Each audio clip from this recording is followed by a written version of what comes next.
Westchester. Wow, you really showed up. Give it a applause. Yeah, great. Well, my name is Rosa Florian. I'm an organizing director for the Hudson Valley area, working to get out the vote every single day for all of our candidates in the Hudson Valley. Can I hear it with the crowd? Woo! Okay, Westchester, are you fired up? Awesome. Are you excited for our speakers? And best of all, are you excited to vote in this election?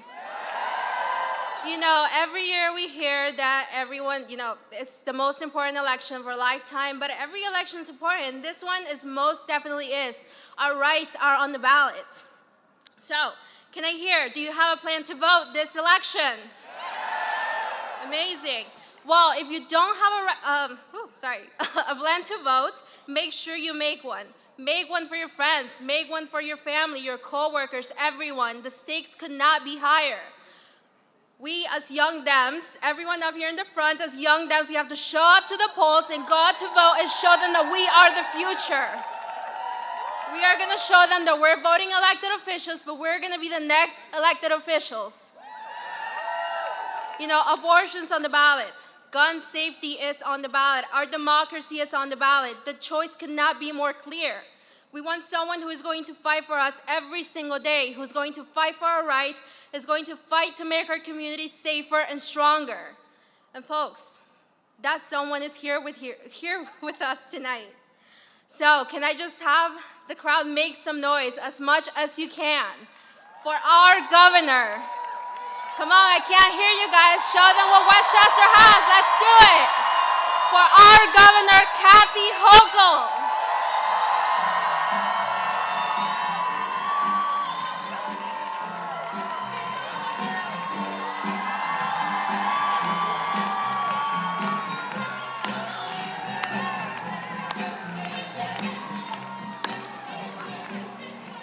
Oh, yes, we could use more respect, right, women? All right, I am so excited to be here. Rosa, thank you for firing up the crowd and all the work you're doing to deliver the votes in the Hudson Valley. Let's give it up for Rosa Florian. Well done, well done. And you've heard from some extraordinary public servants who I'm so proud to serve with. I know you heard from our United States Majority Leader, Chuck Schumer, the powerhouse who delivers for us every single day, and our great senator, who I've worked with for so many years, a dear friend of mine, Kirsten Gillibrand, was out here tonight. And did Jamal Bowman fire you up tonight, our congressman? Oh, yes, he does. How about our ticket, Attorney General Tish James? Comptroller Tom DiNapoli's on the ballot. Let's get him elected, well. Lieutenant Governor Antonio Delgado, I need to have as my partner. We can bring them all home. And I was just wondering, is labor here? Anybody from labor here? Okay, I feel it. I'm just a warm-up act for the president. Okay, so I'm real excited he's here. You know, a lot of people are saying, why is President Biden coming to New York so much? Well, let me make it real simple for you people.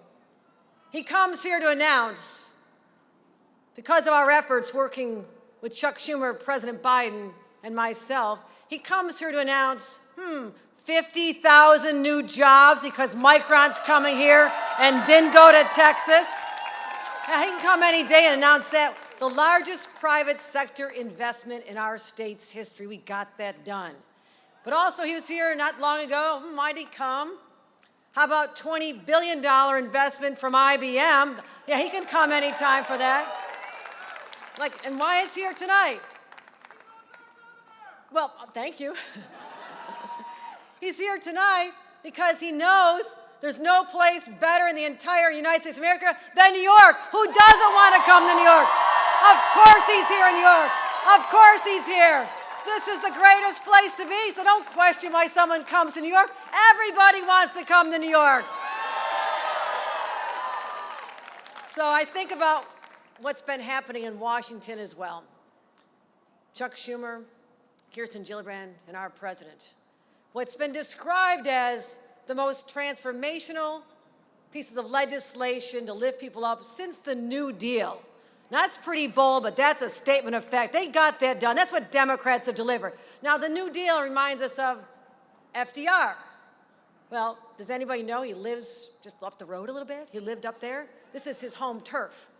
So we think about FDR, we think about the New Deal, and we think about the fact that FDR became president, but he was governor first. He was governor of the state of New York during the crash of 1929. And he had to figure out a way forward. The country was suffering, but he had to worry about New York first, right? And he brought together some of the brightest minds, Francis Perkins. Everybody from labor know the name Francis Perkins. And they came up with plans that set our country, as he became president a couple years later, on a different path.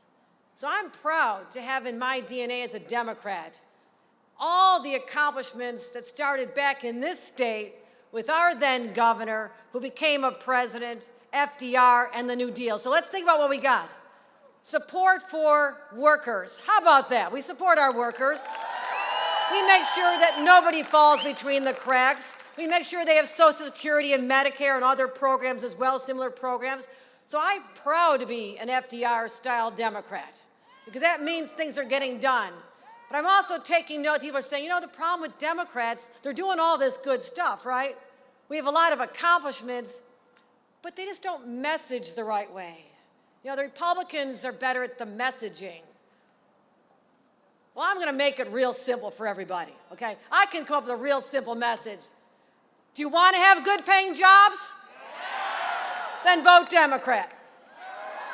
You want to protect our environment for generations to come? Then just vote Democrat. Do you want to make sure that we invest in education, have the highest quality education, support our teachers of anywhere in this country? Yeah? Then just vote Democrat. You want to make sure that we get guns off the streets and start saving lives? Then you vote Democrat. And you want to protect a woman's right to determine what she wants to do with her own body, protect her right to her, then vote Democrat. And you want to protect the sanctity of the ballot box and fight against voter suppression and protect the essence of our democracy? Then you do what? Okay. Is that simple enough message for everybody? Okay, I think we figured it out here. We figured it out. Well, I am so proud to be the governor of the state of New York.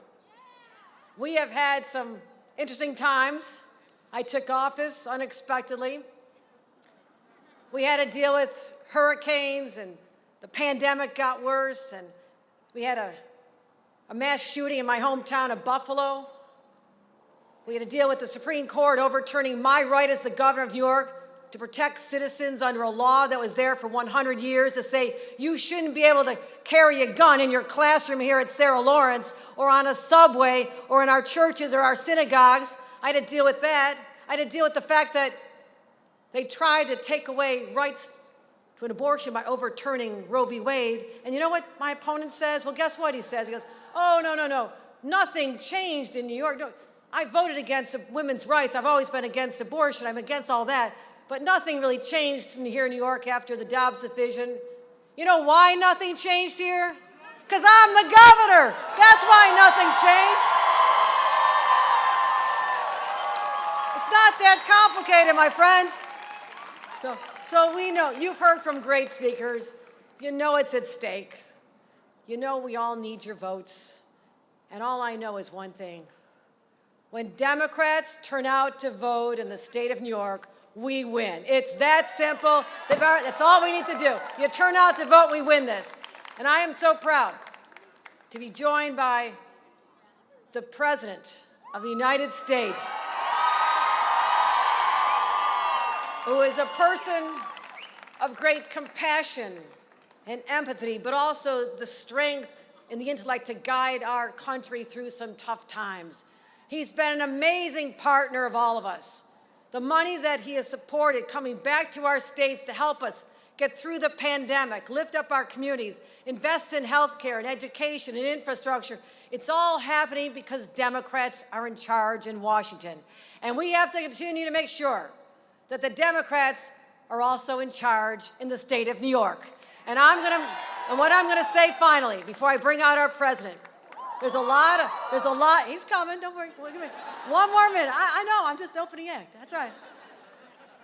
There's a lot of mega Republicans out there and a lot of talking points about, oh, we're going to really make headrows. We're going to crush that strong blue fortitude in a place like New York. If we can get a stranglehold here in New York, we can truly exercise our will and make sure that we have this continuation of talking about lies and scaring people and talking about dividing us and all those things that we reject as Democrats. They think that if they can be successful on Tuesday, that there's no stopping them across the nation. And that is why this election is important beyond our boundaries, my friends. This is about whether or not we're going to stand up and defend everything we have fought for generations. Why New York is New York. All the progressive values that we supported. And that's why we know that the torch that was passed to us from the women of Seneca Falls and the advocates at Stonewall and the labor movement that started here and the environmental justice that started all that weight is on our shoulders as Democrats in New York. And the question is, that torch is passed to us at this very moment. Is that torch going to be extinguished under our watch, or are we going to let it glow even brighter as we pass it on to the next generation? We're going to do the right thing here, and we're going to do it with the leadership of our great president, Joe Biden, our 46th president of the United States of America. He's here to talk to you. Let's bring out our president.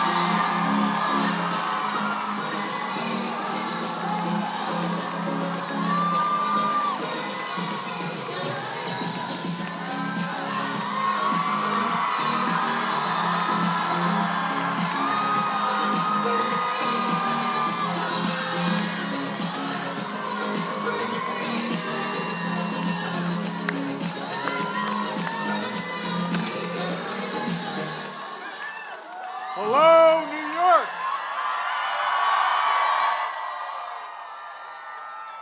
What a great crowd. Hello, Sarah Lawrence College. One of the great liberal arts schools in America. You guys are really good. It's great to be with my good friend who spoke to you earlier today, Majority Leader Chuck Schumer. Chuck and I have gotten a lot done together, and one thing I can tell you, this guy never gives up, and that's good for all of us. And by the way, Senator Gillibrand, thank you for everything you do for this state. And by the way, nobody's been a greater fighter for women's rights in the United States Congress than she. She has taken on the military. She's taken on, no, I mean it. I mean it. She is a game changer. And Jamal Bowman, lifelong educator, champion of the next generation for welcoming us to his district. I had to get a passport from him to get into the district. And folks, look, and how about that governor of yours? She's something else. She's someone who takes action. She gets things done.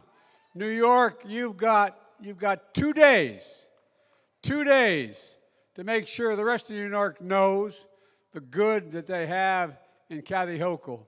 2 days until one of the most, and this is, I know I don't look it, but I've been around a little while.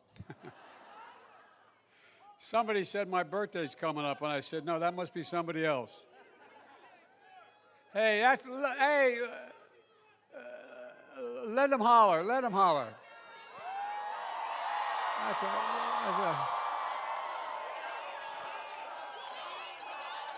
That's more like my generation. All right. I'm with you. Hey, anyway, look, 2 days is the most important election in our lifetimes. It's going to take shape in this country for decades to come. We're one of those inflection points. I mean it sincerely, where what's going to happen the next couple years is going to have more to do with what this country looks like 20 years from now than anything else.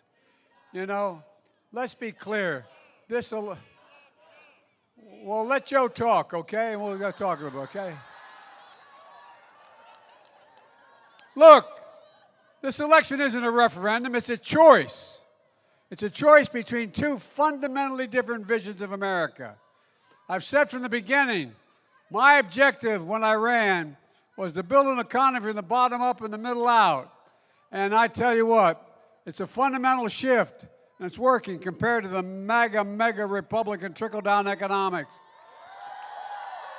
You saw what happened last time under my predecessor. The economy left it in ruins. He's the first president in America since Herbert Hoover to lose more jobs than he had when he came to office. Fewer jobs, an unemployment rate, 6.4%. He lost manufacturing jobs. Hundreds of small businesses closed in this state alone, let alone around the nation, thousands. And the country in a pandemic with no way out. By the time I got sworn in, there were only 3.5 million people had been vaccinated, fully vaccinated. Now there are 220 million we got done. So we moved. Our approach is working. Since I came to office, we've created 10 million brand new jobs. The unemployment rate is a historic low of 3.7%. And we're making things here in America again. We're shipping American products overseas instead of American jobs overseas. We've created 700,000 new manufacturing jobs. And by the way, where the hell is it written to say we can't be the manufacturing capital of the world again? I'm not joking. Where's that written? I signed into law the bipartisan infrastructure law. By the way, the governor's opponent, Zeldin, voted against that. But as the governor said, she's still fixing the roads and bridges in his district, even though he's against it. But he'll probably take credit for it somewhere along the line. The most significant investment in our nation's infrastructure since Eisenhower's interstate highway system. And your governor is making sure all that money is coming to New York, and it's billions, is getting out the door right away. She's repairing roads, bridges, building New York's electric vehicle charging stations, expanding access to high-speed internet, cleaning up the water systems. You know, she's helping New York lead the way of making things in America. As you just heard, I wish your governor I was with her a few weeks ago in Syracuse, New York. And guess what? Before that, I was in Poughkeepsie with her. And thanks to the CHIPS and Science Act, again, well, let me tell you.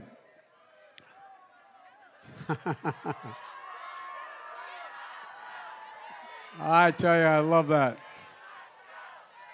And by the way, Zeldin voted against the CHIPS and Science Act.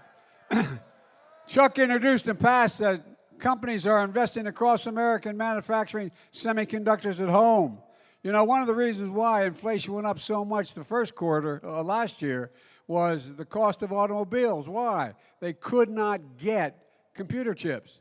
Ain't nothing built these days without computer chips, including our defense establishment. Microchips that are now part of everything. We invented the computer chip here in the United States of America, and then somehow we forgot about it. You know, the fact is that it'll create 50,000 new jobs right here in New York. And that's on top of the 700,000 we've already created. Look, Governor Hochul pushed a similar law. Had we just done the CHIPS Act, we would not have. It may very well have been. You know, Syracuse may have gone. The Syracuse investment may very well. Micron's investment of $100 billion may have gone to Texas, but she moved here in the state to provide help as well. Micron is going to build a semiconductor factories in Syracuse. IBM making a $20 billion commitment in Poughkeepsie, where I just was. And you know, this couldn't have happened without your governor. I mean that sincerely. This is a really big deal for the state and this country. And folks, but for all our progress, we know a lot of families are still struggling. That's why Chuck's leadership and the help of your members of Congress, I signed into the Inflation Reduction Act.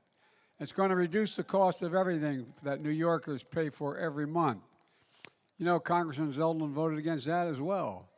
It gives, by the way, that act gave Medicare the power to negotiate lower prescription drug costs. The same power that the VA, the Veterans Administration, has, and has used it to cut drug prices in half. But they said, no. Big Pharma had too much power. They could never get Medicare to be in that position. Well, we tried to get it done for years. Big Pharma almost always stopped us. But not this year. This year, Big Pharma lost and the American people won. We put a cap of $2,000 a year on prescription drugs for seniors, no matter what their cost. 2, 10, 12, 15. Oops, stepping on that's black. Anyway, no matter what the cost, and some cancer drugs cost as much as that. They're never going to have to make more than $2,000. And we put a $35 a month cap on insulin to deal with their diabetes. How many of you people know somebody who needs insulin for their diabetes? Well, they're paying an average of $400 a month now. It costs $10 to make it, $15 a total of $15 to package it, and they're charging $400 to $800. That's over now. And we're coming back to make sure that not only applies to those folks who in fact are on Medicare. We originally had it for everybody, but Republicans jumped in and got 2 Democrats to block it for everyone. But guess what? We're going to make sure everyone has that life-saving insulin regardless of their age before we come back. And we're making the biggest investment ever to deal with climate, ever. $468 billion to start with. That's going to lower energy costs for families. Again, Congressman Zeldin voted against it. We're doing all this while reducing, by the way, you know Republicans say those big spending Democrats? Well, guess what, guys? I got handed the biggest deficit in history. Guess what? I have cut the deficit $1.4 trillion just this year. The largest in American history. Never has happened before. We also cut $350 billion in the deficit last year. And we're going to cut another $250 billion in the next decade. And we did all these things without raising a single penny tax on anyone who made less than $400,000 a year. Not a single penny. I don't want to hear it from the Republicans who blew up the deficit. Remember, these are the same guys that passed a $2 trillion tax cut when Trump was president that overwhelmingly benefited the super wealthy and big corporations and didn't pay for 1 cent of it. Not 1 single cent of it. And the ones, and you know, we're the ones bringing down the debt. They're the ones who raise it, allowing us to help provide ordinary middle-class citizens a shot. You know, we finally making sure the biggest corporations begin to pay their fair share. We raised the minimum tax on corporate America a staggering 15%. Give me a break. Firefighters pay more than that. But 15%, again, which Congressman Zeldin voted against. He didn't think we should raise the tax on corporate. And guess what? The corporates are paying zero in federal. There were 55 of the Fortune 500 companies in 2020 when I got elected that paid zero in federal tax. It's about damn time they paid a little. They made $40 billion, and they paid zero. Look, because we reduced the deficit so much, we're in a position to help millions of working and middle-class folks caught in the crossfire of a pandemic and an economic crisis left by Trump. And here on this college campus, and you are one of the best university colleges in America. No, you really are. And it's not just because my ambassador to Japan keeps pounding into my head, but it's true. Look, because we've acted, we're providing $10,000 debt relief for students, and if you had a Pell Grant, a total of $20,000 relief from student debt. And by the way, 95% of that goes to people earning less than $75,000. You know, so you can start a business, make a down payment on a home, just have a little bit of breathing room. That's what it's about. And what are the MAGA Republicans doing about it? They're trying to stop it. Congressman Zeldin called it flat out wrong. Folks, their hypocrisy is unbelievable. The MAGA Republican members of Congress, this is a fact, as they say, check it out. They took hundreds of thousands of dollars, even millions of dollars in pandemic relief loans. Remember we had during the pandemic, we said we're going to do these PPP loans, people who their business was taken down because of COVID and the rest. Well, guess what? They're trying to block, these are the ones trying to block student relief. And one of them, Marjorie Taylor Greene, she got $183,000 in PP loans. Republican Congressman Vern Buchanan of Florida got over $2 million forgiven. Now they forgot that they've forgiven those loans. Who in the hell do they think they are criticizing somebody getting 10 grand and struggling to get through school? Folks, that's some of the big stuff we've done now. Let's take a look at our Republican friends. Do you know what their number one priority is? Not a joke. The interesting thing about these guys, they're accidentally being honest because they're just saying it out loud what they're for. You know, they want to get rid of everything we just did. The power we just gave Medicare to negotiate lower prescription drug prices, gone. $2,000 cap on prescription drugs if they take back the gone. $35 a month cap on insulin, gone. Tax credits for lower energy costs, gone. 50% corporate minimum tax, gone. $800 saving on health care premiums we just got for families in the Affordable Care Act, gone. In fact, these guys still want to get rid of the Affordable Care Act altogether. You know what that means? It means that millions and millions of Americans who only have insurance because they have a pre-existing condition because it exists, that Affordable Care Act is gone. No matter how hard they try to get rid of Obamacare, I ain't going to let it happen. And folks, and it gets worse. They're coming after Social Security and Medicare. It doesn't affect you students now except you pay into it already if you have a job. You think I'm kidding? Don't listen to me. Listen to what they're telling, what they're telling us they're going to do. Senator Rick Scott, he's the guy from Florida in charge of electing Republican senators. They put out a brochure, okay?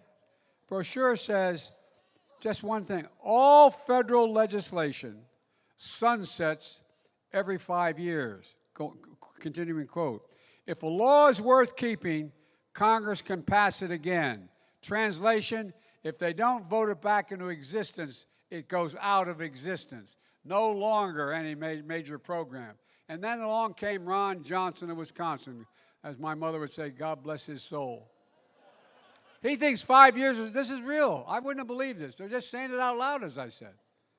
He thinks 5 years is too long. He thinks Social Security and Medicare should be in the chopping block every single solitary year. Every single solitary year. And if Congress doesn't vote to keep it, it goes away. It's not just Social Security and Medicare he wants to do. He wants to put veterans' benefits and everything else in the federal budget at risk. But if Democrats keep control of the Congress, we'll guarantee that veterans are always cared for, folks. Look, and by the way, as long as I'm in the United States presidency, I'm going to veto it if they get it anyway. Look, there's one more thing I have to mention. I signed what's called the PACT Act, one of the most significant laws for our nation's history that helps millions of veterans who are exposed to toxic substances, like the firefighters in 9/11 were, and they all came down with cancer and other illnesses. Well, only these were veterans in Iraq and Afghanistan exposed to burn pits. A burn pit is a hole in the ground, literally the size of a football field, 8 to 10 feet deep. They burn in that everything, poisonous chemicals, tires, jet fuel, and so much other waste. And guess what? The law guarantees health care for those exposed to those burn pits. And on a personal note, as we used to say when I was a senator, and a point of personal privilege, my son, Bo Biden was the Attorney General of the state of Delaware. He should be the one talking to you today, not me. And he gave up his seat as Attorney General to go with his regiment, his group from the National Guard. You either have to, you work for the president or you work for the governor. You can't work for both. So he gave up his job and he went with his group for a year to Iraq at Camp Liberty. I was in and out of Iraq and Afghanistan over 35 times. And I saw him, and I was at what they call the hooch, the place they live in, a little tent. And it was only about 250 yards from that burn pit. He went extremely fit, one of the most fit guys in his regiment, in his deal. And he came home with stage 4 glioblastoma, which there's no cure for. And he died. He died. And so many others are in the same situation as he was in. And a lot of people in that situation without the kind of help that his family was able to have with our family. But this law guarantees care, health care to those exposed to those burn pits. And if they were to pass, it guarantees tuition benefits and assistance to their families and their children to go to school. That's the least we can do, it seems to me. Least we can do. And folks, there's more. Republicans in Congress, led by South Carolina Senator Lindsey Graham, already introduced legislation for a national ban on the right to choose.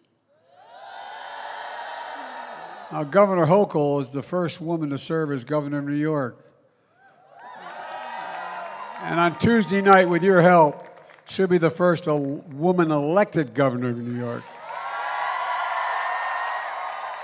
And even before the Dobbs decision came down, your governor took action to protect patients and doctors to ensure that the right to choose for a woman in New York would be protected. And her opponent, meanwhile, believes that there should be no exceptions, even for rape or incest, none. His position is extreme. For example, he's been down in Washington voting over and over again to defund Planned Parenthood. And look, here's the bottom line. If Republicans gain control of Congress and pass a nationwide ban on abortion, I will veto it. And if you give me 2 more Democrats in the Senate and we keep control of the House, we're going to codify Roe v. Wade in January and make it the law of the land. Folks, Governor Hochul's opponent talks a good game on crime, but it's all talk. It's all talk. I chaired the Judiciary Committee for years. I'm the guy that introduced the money for police officers and reforms. But let's look at the fact. Back on March 2021, as COVID was hitting the economy hard, mayors all over the country, Democrats and Republicans, said they were going to have to lay off thousands of cops because they didn't have any budget money coming in. They didn't have taxes coming in. So I came up with a plan called the American Rescue Plan. It gave states and local governments money they needed to keep cops on the beat, school teachers on the job, firefighters on the job. But when it came time to vote for this plan in Congress, not a single Republican voted for it. And they talk about the reason firefighters and first responders is because of that legislation. That's the reason. And they voted against it, and then they whine about how they're so tough. Republican leaders decided to play politics. Governor Hochul's opponent had a choice. He could keep cops on the job or cave to his Republican leaders. I'll give you one guess what he did. He caved. He voted against keeping cops on the beat, decided to play politics instead. And then in May, Governor Hochul and I were together in Buffalo. I visited every mass shooting site in the weeks after that senseless, evil mass shooting. We met with the families, spent 4 hours. You could feel the anger and disgust. It would have been easy to feel helpless, but Governor Hochul decided to do something about it. Less than a month after the shooting, the governor signed a package of bills strengthening New York's gun laws. Her opponent's plan for public safety is to put more guns on the street. He opposed red flag laws, which would take guns out of the hands of people who pose a danger to themselves and others. Look, what kind of sense does that make? On the federal level, we passed the most significant gun safety legislation in nearly 30 years.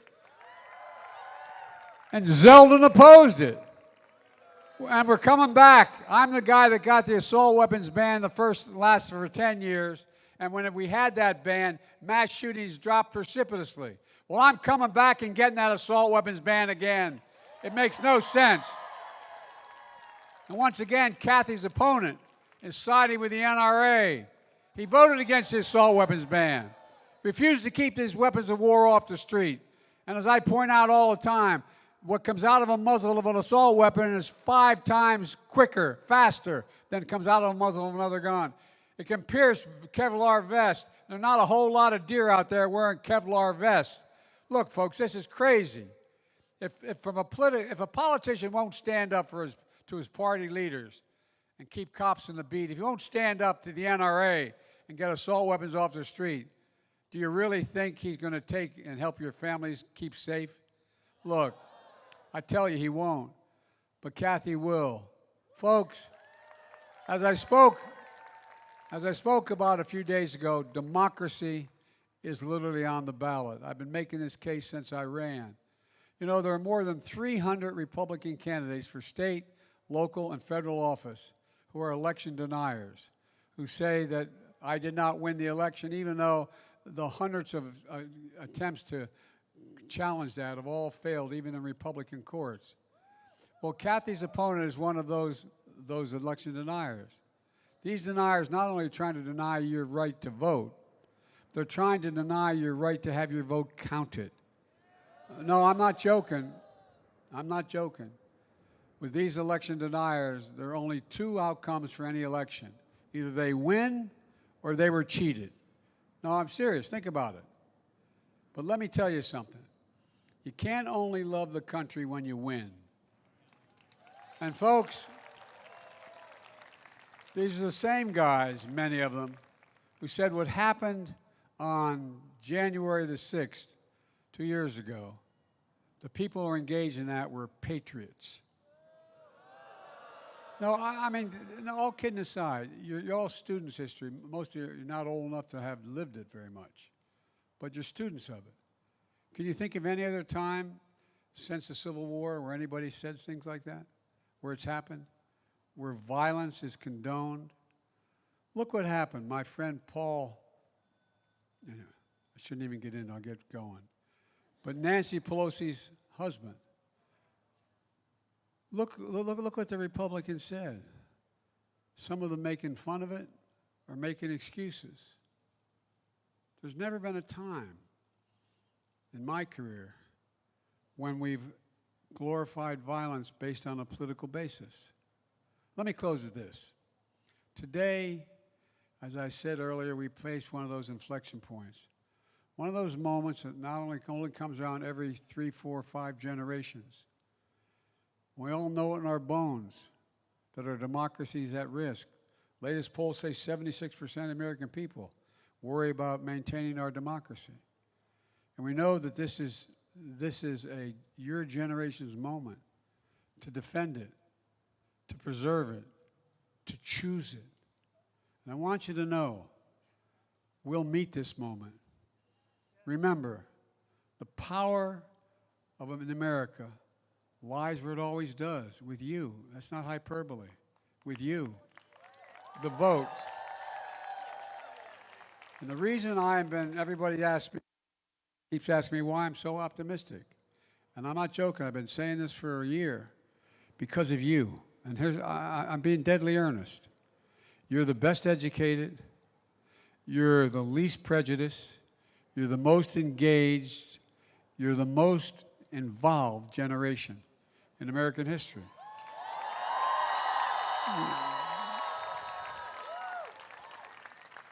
And you look at all the polling data. If you all show up and vote, democracy sustained. Not a joke. This is not hyperbole for the second time. Not a joke. It matters. It's in your hands. And look, you're one of the reasons why, as I said, I've never been more optimistic about the future of this country. I look at America reasserting itself to lead the world in the 21st century. I've traveled this country and I've traveled the world before and since I've been president. I'll tell you one quick story. I showed up in February after I got elected in January. Got sworn in to the so-called G7. That's the 7 largest democratic economies in London. And I sat down with the other heads of state, most of whom I had known before, because that was my job as vice president and then as chairman of the Foreign Relations Committee. And I said, America's back. And one of the leaders looked at me and said, for how long? No, I'm serious. Think about it now. And then I think it was Schultz of Germany, but I can't remember for certain. But one of them said to me, she said, Mr. President, what would you think if you went to bed tonight here in England at this meeting and woke up and found out a mob of 1,000 people broke down the doors of the British Parliament, went down the halls, ended up killing 2 police officers and injuring scores of people to stop the outcome of election? What would you think? I'm being deadly earnest now. I give my word this is what the discussion was. Ask yourself what you think if tomorrow morning you turned on the television and found out that the Bundestag had been in fact moved. They had been raided. What would you say? If we need a little help, okay, I got it.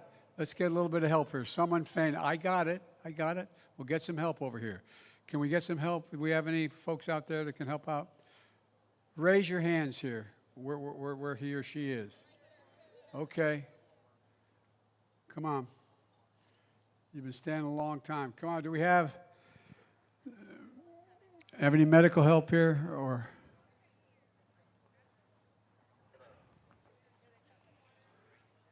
here they come. I don't think we can get through that way.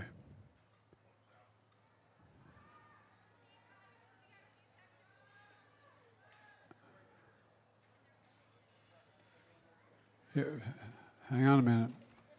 Be okay.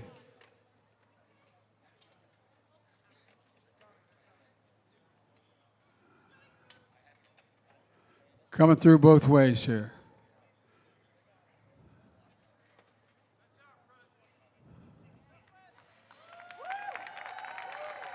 No, it's a lot of standing. Okay? You got her. Okay, thank you.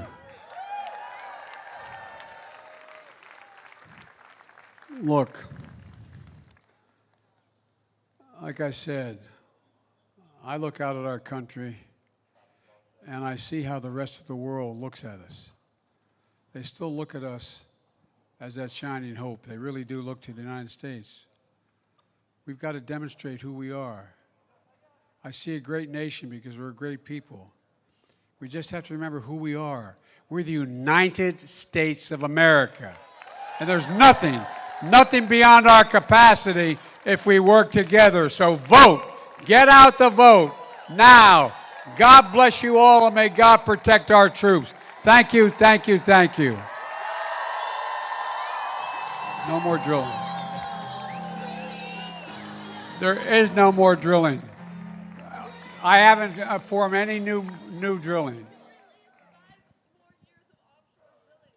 No,